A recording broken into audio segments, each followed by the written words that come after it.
Magandang umaga sa inyong lahat guys. For today's video nga pala ay pupunta tayo sa Windmill Tanay Rizal. Dito pala ako nagsimula ng video sa BGC sa may Taguig. So ngayon dito tayo dadaan sa C5 tayo papuntang Windmill Tanay Rizal. So tara, biyahe na tayo. Ang oras ngayon ay 10:30 AM ng umaga. So tara guys, samahan niyo ako sa Windmill tayo. Dahil tayo dadaan sa C5 from BGC to Windmill Tanay Rizal. Let's go! Nga pala guys, ikwento ko nga lang pala sa inyo guys na ito pala ang Raider 150 card natin is bagong engine refresh. Kaya titingnan natin siya ngayon kasi bagong refresh yung makina niya. Pina-refresh ko na siya kasi may lagutik na ako naririnig sa kanya.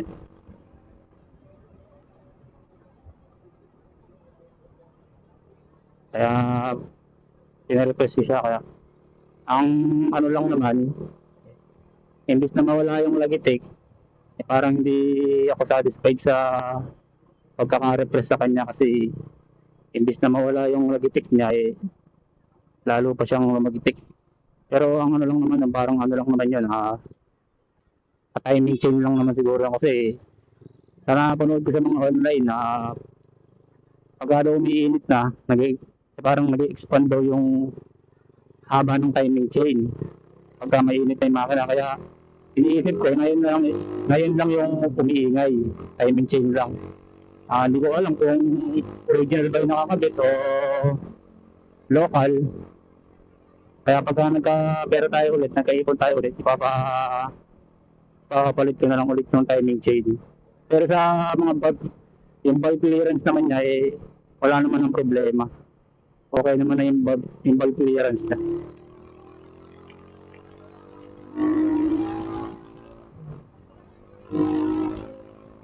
Dito na tayo guys sa C5 Road, papunta ng Tanay Rizal sa Windmill. Huling punta ko doon nung matagal-tagal na rin, mga taon na siguro nakalipas. Summer pa yun, kaya walang ganong damo-damo. So ngayon, nag-uulan na, siguro marami ng din ngayon. Green na siguro ngayon yung mga paligid ng mga bundok doon kasi dati kasi walang damo. Ngayon may mga damo na siguro yun.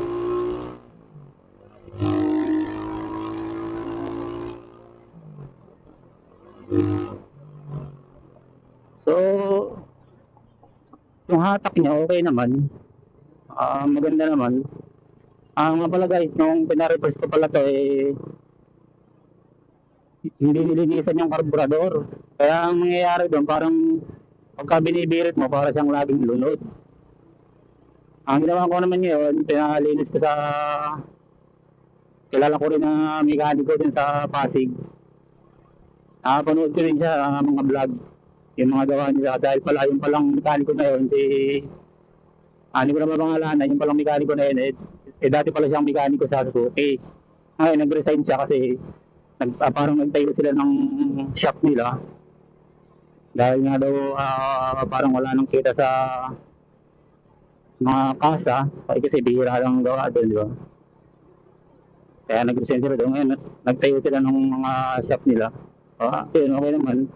Kahit na paano naman siguro, kumikita kasi hindi naman kikita sila, magsasara naman yun. So, ang sabi lang niya sa akin, noon nung pinalinis ko yung car nito, sabi niya sa akin, boss, nahugot na ba yung head nito? Sabi ko, sir, pina-refresh ko na yan, sabi ko maraming.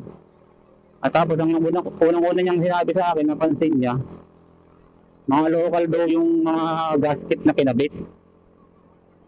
Local daw yung gasket na kinabit niya. Ang unang gumawa nag-refresh.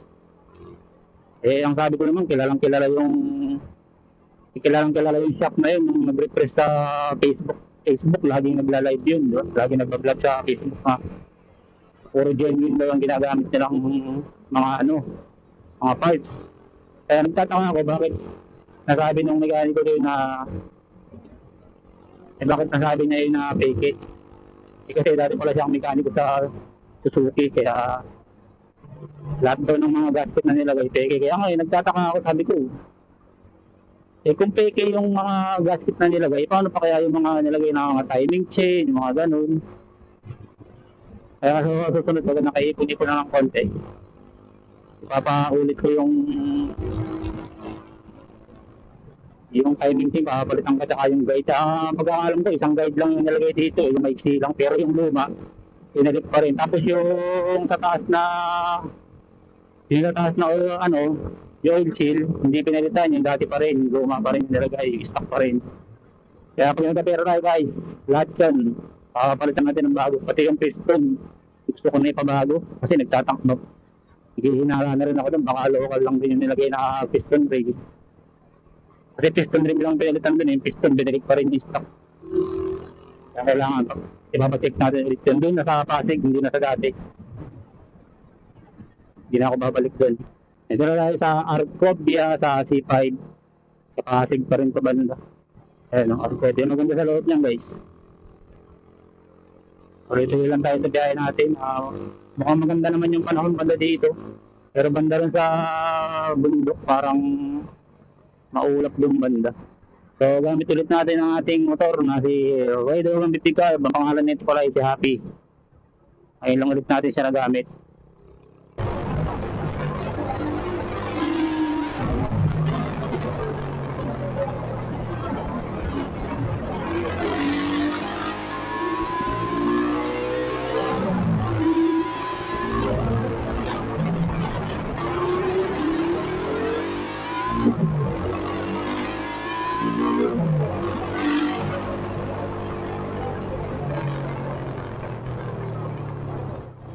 So tayo guys sa Antipolo, papunta ng Marilaki. So ahon na dito. Pero kahit yun, kaya pa naman kahunin. Ayun, puro mga slate na karbada na dito. Sa Antipolo. Papunta na ito na Marilaki. Pero sa Windmill Farm tayo pupunta. Kailangan natin maggasolina pala dito guys. Kasi parang wala nang gasolinahan din. Kasi 2 bar na lang tayo. Yun grabe yung taas eh. Sirang kalsada. Pero kayang-kaya naman, hindi naman gala. Narinig ko yung pang-go guys. Naniligyan ko pala ng silencer yan, naka-appeal ito, exhaust pipe tayo. Para narinig naman sa video natin. No? Mas masarap kasi mapanood yung video kung narinig ko yung tunog ng motor. Nilagyan ko ng silencer kasi baka mahuli tayo dito, baka bawal dito. Bawal yung mahihingat ang bocho dito banda. Ang hali na kasi yung labas ko dahil hindi na pa ako umago kaya hindi ko lang sa kanya ng umago. Alam mo naman bro, pag umuulan nakakatamad lumabas bro.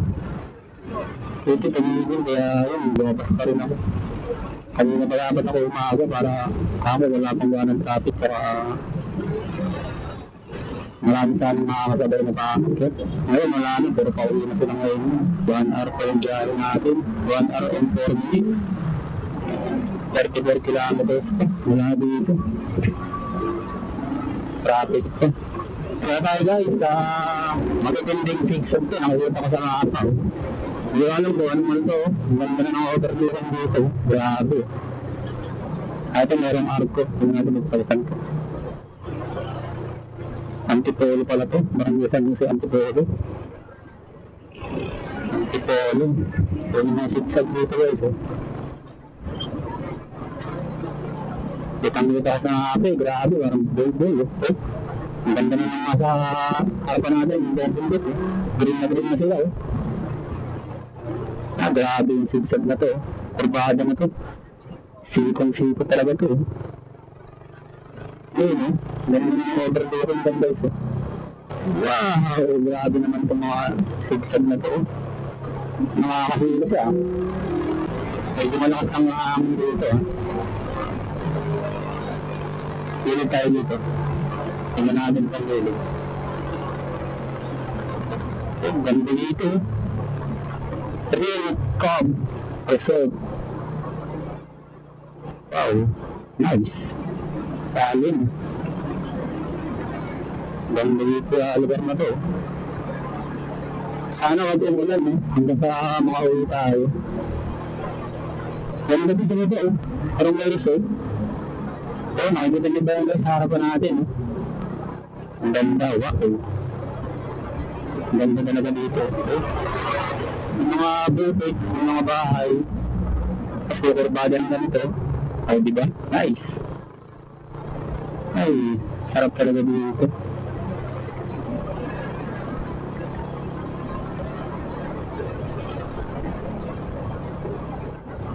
Sarap. Oh, grabe yung mga kurbada talaga dito. Oh.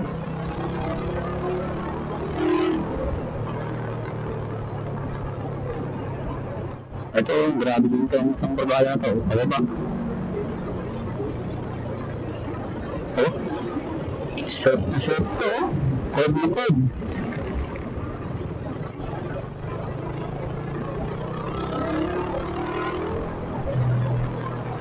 Talagang ganda talaga dinadaanan natin dito guys, no?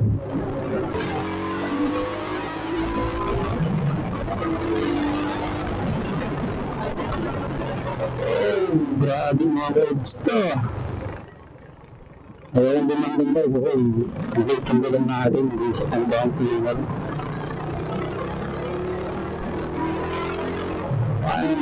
Bawal mga bote. Kailangan chill ride lang. Takbong 60-70 lang.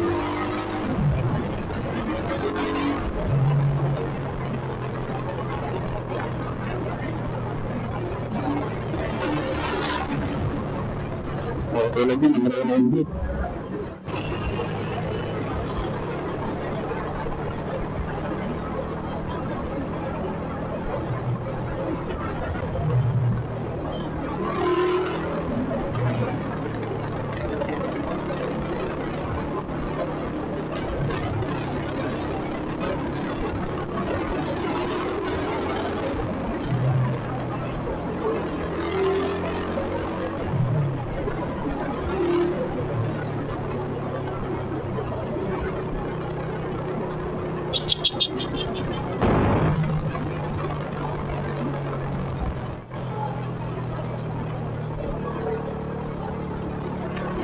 So yun guys, medyo malapit na tayo, 22 kilometers na lang mula dito. Makakating na tayo sa Windmill. Puro kurbala na naman ang slide dito. Medyo kahit mainit yung sikat ng araw, pero pag nandito ka lang sa park na to, malamig naman yung sa mga hangin. Kaya hindi ka naman gano'ng mainitan. So, ano kasi, tanghalong tapat kasi yung biyahe natin. Kaya, inabutan tayo ng tirit ng araw dito. Mga start lang naman yung kurbada dito.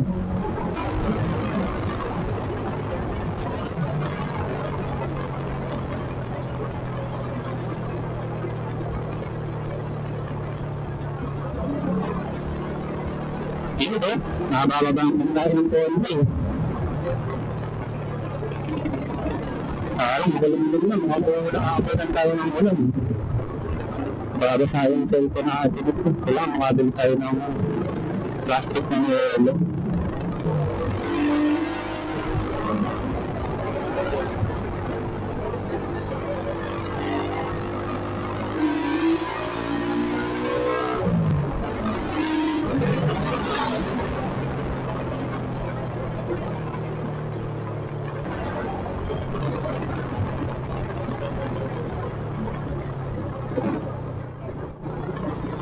Hindi na alam kung nasa na tayong lugar.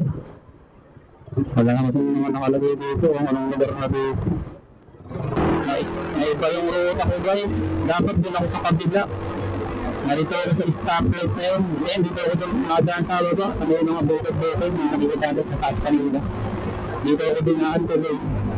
Dapat din tayo sa kabila yun. Ako nakikita yun sa may Google. Sa may Google Maps sa cellphone. Dapat din ako sa may kabilang daan na yun. Mali. Nalito kasi ako sa daan. Sumilong kasi ako sa puno. 19 kilometers na lang naman mula dito. Medyo malayo pa to. Mali yung dinaanan natin dito.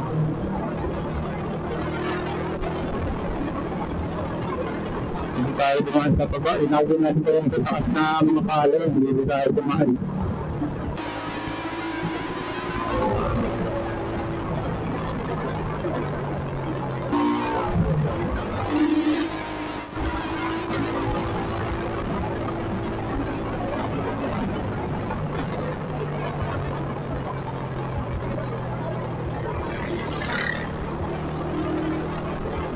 Dito lang pa rin tayo guys sa Baras Rizal. Ayan, welcome to Baras Rizal.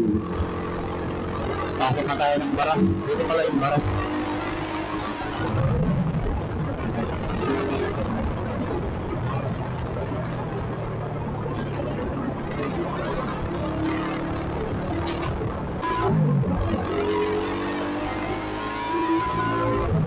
Kaya guys, papasok na tayo ng Emilia Rizal. Ito yung araw ko na puro yung taas. Ito. Emilia Rizal. Kaya guys, yung taas ng araw ko. Kaya tayo.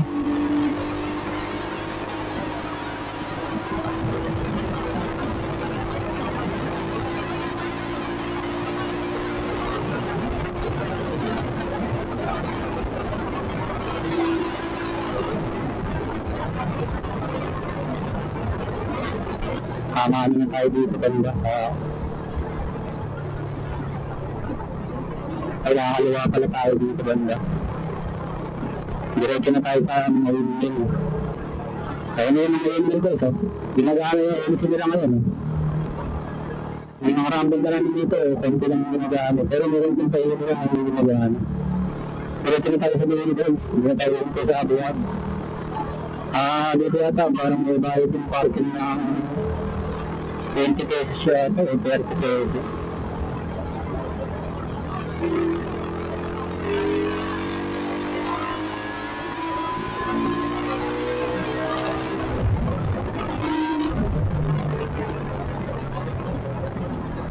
Ganda sa lugar dito, grabe oh.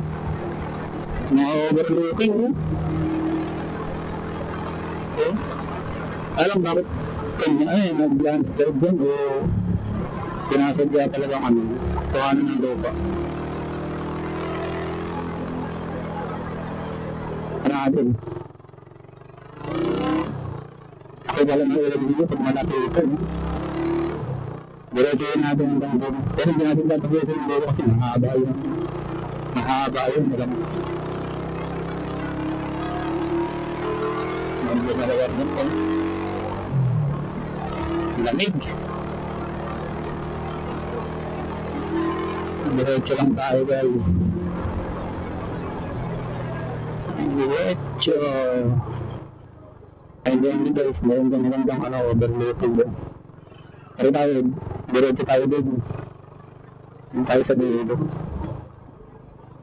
Tapos balik tayo doon mamaya.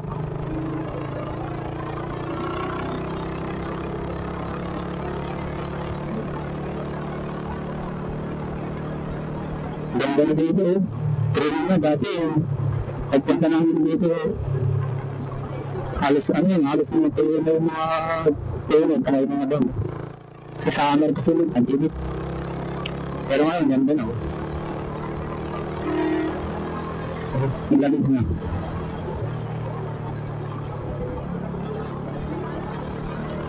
punta tayo sa taas ganda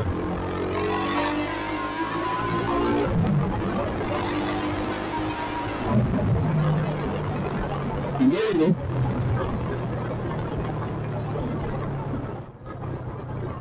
ang ganda ito na doon guys pero hindi gumagana yung edge ng iba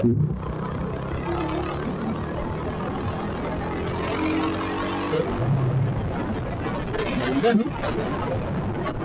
nakakabi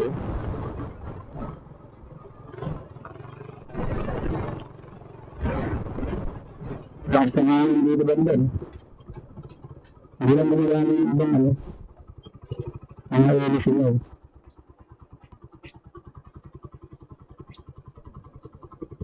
ganda tapos marami ng mga green makasarap sa mata. Mas marami din mga nagtatanim sa gulay.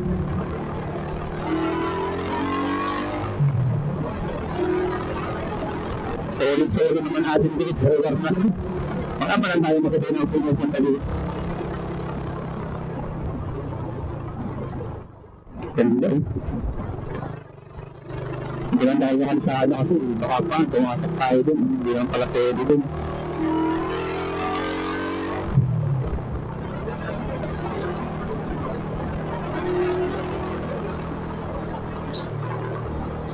Yan, nakakatakot yung mga walking.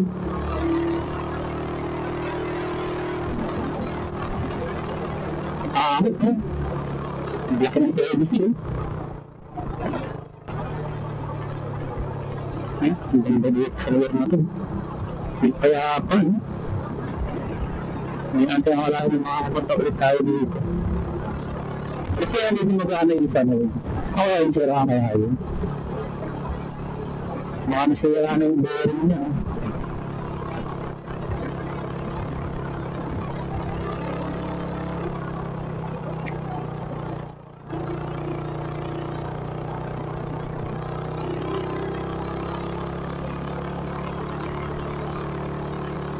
Ang laki ng wave mo.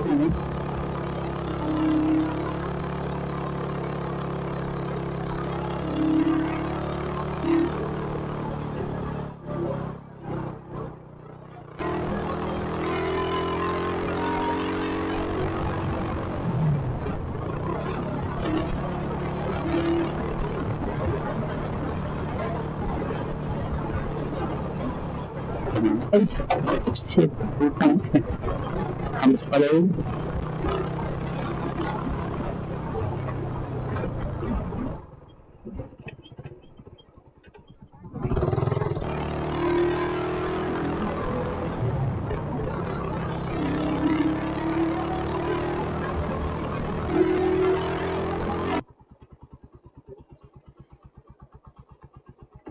So yun guys, hanggang dito na lang muna tayo sa ano na to.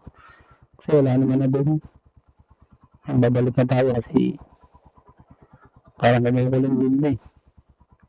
So yun yung gamit natin ng motor, yung pangmalakasan natin. Rider 150 curve. Si Happy. Happy pala yung pangalan din. Abalang guys na nakakapunta dito. Yun yung sinasabi ko na yan, yung nakikita mo dyan, puro lupa talaga yan. Walang mga damo. Pero ngayon, may mga damo na ngayon. Green na siya ngayon. So, ayun maya babalik na tayo. Tayo na muna tayo dito, konti. Tapos balik na tayo maya.